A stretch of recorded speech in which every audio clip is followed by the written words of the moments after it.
Monsieur,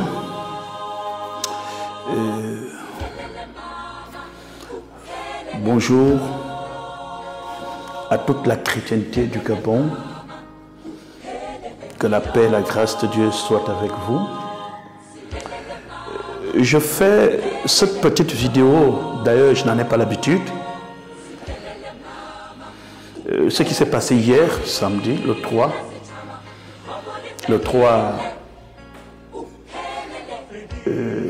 3 mai,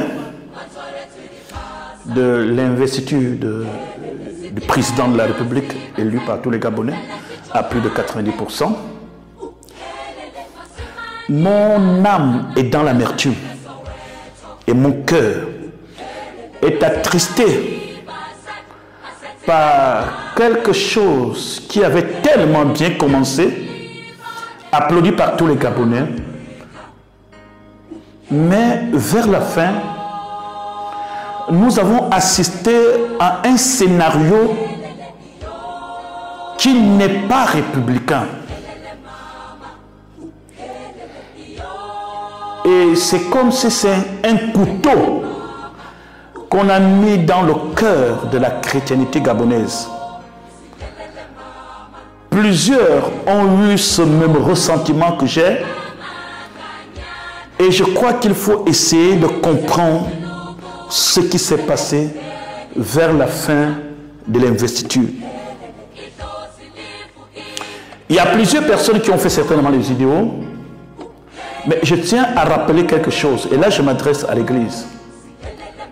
Ce qui s'est passé le 3 mai au stade à la fin de l'investiture, c'est l'échec de l'Église. C'est l'échec des hommes de Dieu. C'est vrai que nous avons toujours tendance à vouloir tout justifier par la parole de Dieu. Il y en a ceux qui vont trouver des versets pour essayer de justifier, arranger, justifier l'injusticiable. Nous les pasteurs, nous sommes comme ça. Il faut justifier l'injusticiable. Je suis très content que ce qui s'est passé, tous les hommes de Dieu étaient assis. Vous avez vu? Vous comprenez? Il n'y a pas de mots pour décrire cette scène. Le problème de cette scène, soi-disant traditionnelle, qui n'a rien à voir avec les traditions du Gabon, c'est l'image que ça renvoie à l'international. Le Gabon n'est pas le seul pays africain où la tradition est respectée, où la culture est respectée. Nous assistons à des investitures au Ghana, en RDC, au Congo, au Cameroun, en Afrique du Sud. Ces pays, ce sont aussi des pays africains, autant africains que nous. Mais ce qui s'est passé hier, je veux que les hommes de Dieu qui ont cette possibilité d'avoir accès à la présidente de la République, qui parle à l'oreille du président. Vous avez vu? Le monsieur qui a fait ce scénario, écoutez-moi attentivement, lui, il est entré dans la présidence pour un seul et unique but: imposer sa vision des choses à la République gabonaise. Et il a réussi. Ça ne sert à rien de convoquer les vies de prière maintenant. Hein. On va prier pour la nation, on va se lever. Non! Que font les hommes de Dieu qui sont ou qui ont cette possibilité que ce monsieur aussi a d'entrer dans la présidence?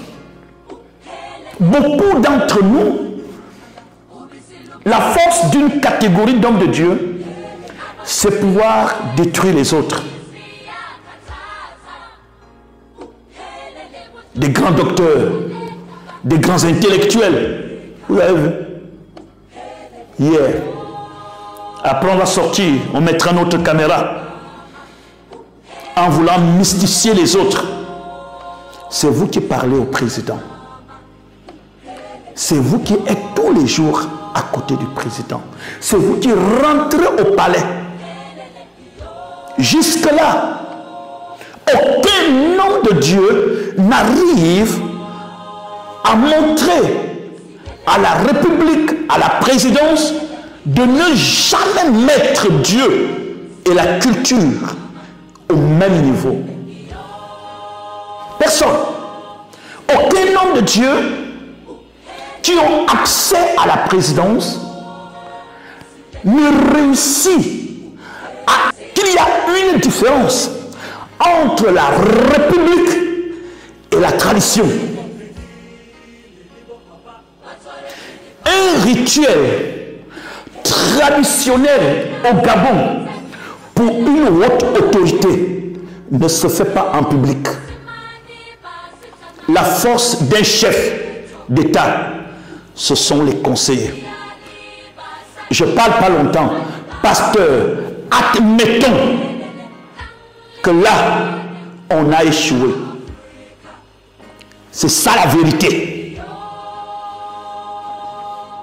Bientôt, les législatives seront là, en 2027. Vous allez commencer à comprendre les gens qui vont vous dire, oui, nous allons défendre à l'Assemblée nationale les lois qui respectent les valeurs chrétiennes. Je tiens à vous rappeler que lorsqu'il y a eu la dépénalisation dans ce pays, il y avait des chrétiens à l'Assemblée nationale. Lorsqu'il y a eu la dépénalisation dans ce pays, beaucoup de chrétiens ne se sont pas opposés à la dépénalisation, sachant très bien que ces pénalisations visaient la légalisation.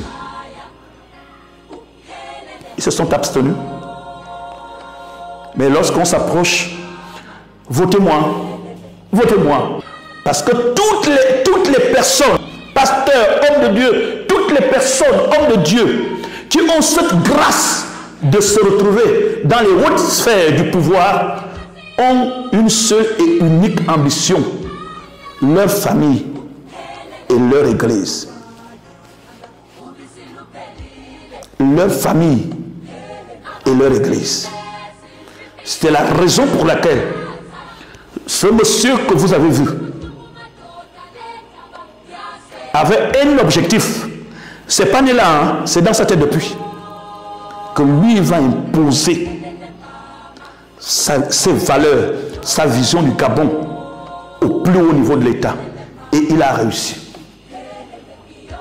Pendant que nous sommes là, en train de discréditer d'autres hommes de Dieu, en train de vouloir montrer aux autorités que tel là n'est pas crédible. Lui là, c'est pas un homme de Dieu. C'est nous qui sommes la voix autorisée. C'est nous qui sommes crédibles. C'est nous qui avions de hauts diplômes. C'est à nous qu'il faut consulter. Voici le travail. Ce que vous avez vu là, c'est quelque chose qui dormait depuis. Église, avec ce que vous avez vu. Ça ne sert à rien d'aller sur les médecins après la mort. Veillez de prière, nous allons les prier, nous allons les détruire. Ça, c'est nous autres là. Nous allons les prier, nous allons les détruire.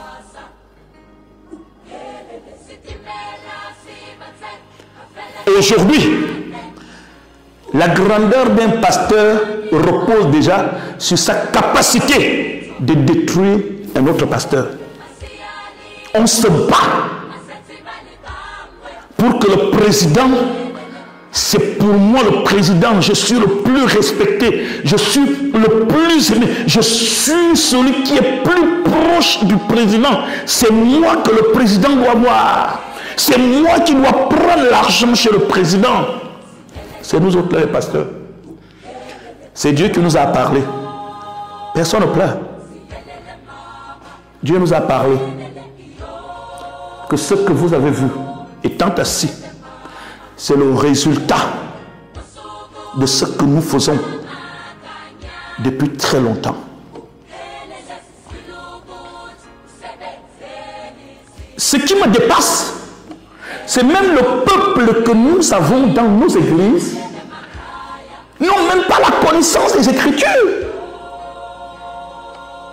Un marabout peut rentrer à l'église aujourd'hui et dire: je vous gifle au nom de Jésus, Amen. Tu vas voir tous ces chrétiens-là, Amen. Ouais, oui. Non seulement est-ce que vous avez vu, est-ce qu'on a compris? Est-ce que l'église du Gabon a compris? Avant de se battre entre nous-mêmes, il n'est rien. C'est moi le patron, c'est moi le père, c'est moi la soeur, c'est moi la tante, c'est moi la prophétesse, c'est moi qu'il faut écouter, c'est moi, c'est moi. On se bat pendant que les autres ont la vision d'imposer un système dans notre nation.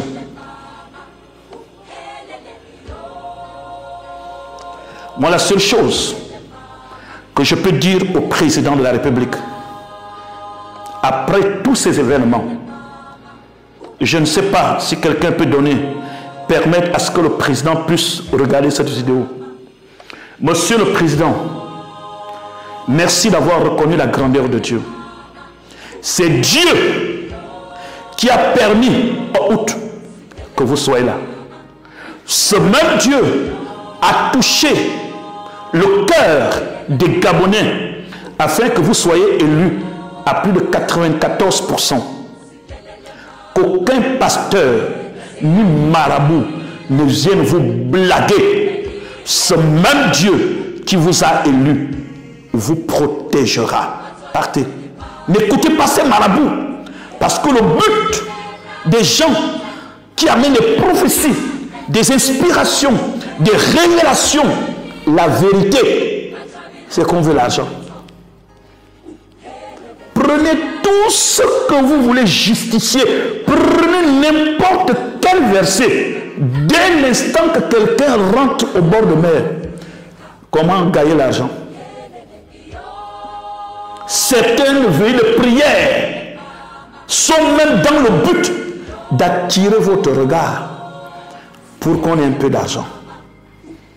C'est la raison pour laquelle je vous encourage à ce que restez toujours dans vos positions, comme vous l'avez dit. C'est Dieu, c'est Dieu. Méfiez-vous à toutes ces personnes qui apportent les parfums, les eaux. Les gens apportent des choses. Ce qui s'est passé au Gabon, au stade, ce n'est pas la tradition gabonaise. Ce qui s'est passé au stade, c'est un message que Dieu a adressé aux pasteurs et les prêtres. Que celui qui a des oreilles, s'il ne peut pas entendre, qu'il a les yeux et la vue. Que Dieu bénisse le président de la République, le protège et assure la sécurité de son mandat dans cette période de 7 ans. Toutes mes félicitations, que la grâce de Dieu soit avec vous. Pasteurs, restons dans nos églises.